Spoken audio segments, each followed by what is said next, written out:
nice like your Kugel has a beautiful rack. Many successful marriages have been built on far less.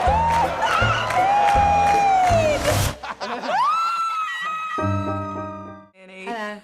So, have you ever been to a Jewish wedding before? Oh, yes. Yes, I have. What's the best, most fun part? The dancing. Always. The dancing and the singing. And the sweaty relatives. That's always good. And in this, you get lifted up in the chair, so describe what that feeling was like. It was lovely. I was very worried about the young men who were doing it, because I just thought I was going to fall over, but it added to all of it. It was very fun. It was a very fun day that we shot the wedding, couple of days actually. Yeah.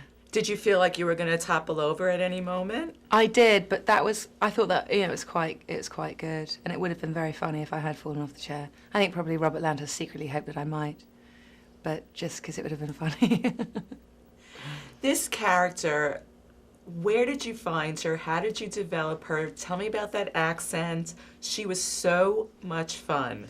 It definitely started with the accent. I rang a community center, a Jewish community center in Montreal, and I spoke to a couple of lovely ladies, and then I worked with an amazing dialect teacher called Liz Himmelstein, and she had taped that she had a conversation of a woman poaching. She's explaining how to poach an egg, and it literally goes on for 10.5 minutes, and I pretty much based my whole character on this woman so annoyingly describing how to poach an egg to a guy. You have to butter the ramekin, butter it.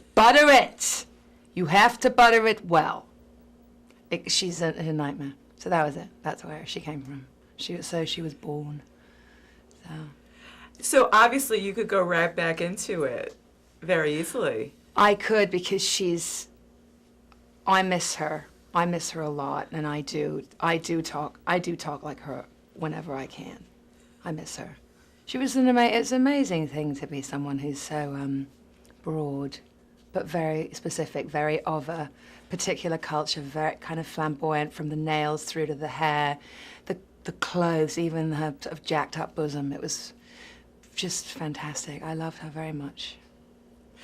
And Paul Giamatti's character does the unthinkable, but at the same time it's very romantic. So has anybody ever approached you in such a romantic gesture as Paul Giamatti did in this film? Not quite like Paul. Not like that, no. What you mean with him and Roz on the train? Yeah. No. But close. Close-ish. I mean, that is really bad luck to have your husband fall in love with somebody else on your wedding day.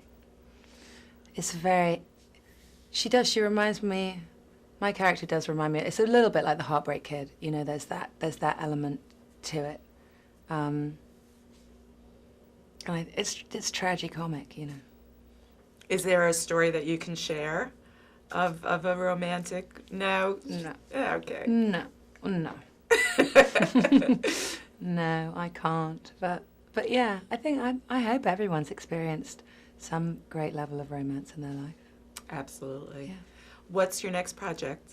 Well, I just finished this film in Wales called Hunky Dory, which is at the end of this year, I hope, which is a beautiful, strange sort of 70s musical. And then... Well, that's a great thing for you, because is this the first time you're going to be singing in a film? Yeah, apart from Phantom of the Opera, yeah. Well, on Phantom I sang the title track, I didn't sing in the film, but yeah. So, yeah, it's good. What was that experience like? Amazing. Best experience I've had making a film. Truly, it is a beautiful film. And it was incredible singing, because it's all music from the 70s. And I just loved it. It was great. I sang a Beach Boys song. I sang a Dusty Springfield song. Sang a little bit of Strange Magic. It was great.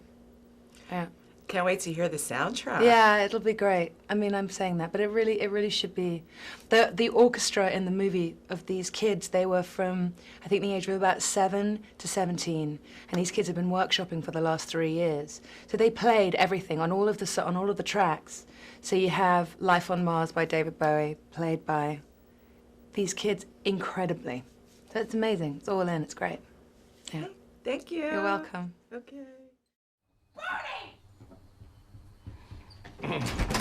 You bastard son of a bitch! This is all your fault! My fault? Yeah, this is your fault! Oh, you gotta be kidding me. Oh, wow. My wife and my best friend. Good heavens. I took him over a little tray of food because I was worried about him. Uh-huh. And he was all trembling and sweaty and he'd soaked through his sheets. So I lay down beside him to try and keep him warm. And I don't know how he got my robe off. No, it's a mystery. It must have been some kind of voodoo magic or something. Wasn't that covered by your master's degree? Yeah. Didn't you take that class? Feminist Approaches to Fornication and Adultery? I can't hear you. Maybe you were sick that day, You know- Professor. I don't think we should talk about this while I am still so upset. Oh, my. You're so upset. Yes! You're so upset. And now I'm leaving. Where the hell are you going, sweetheart? I'm going to my mother's. Oh, well, say hi and tell them we're getting a divorce. Tell her yourself. But don't do it today because she's getting a root canal.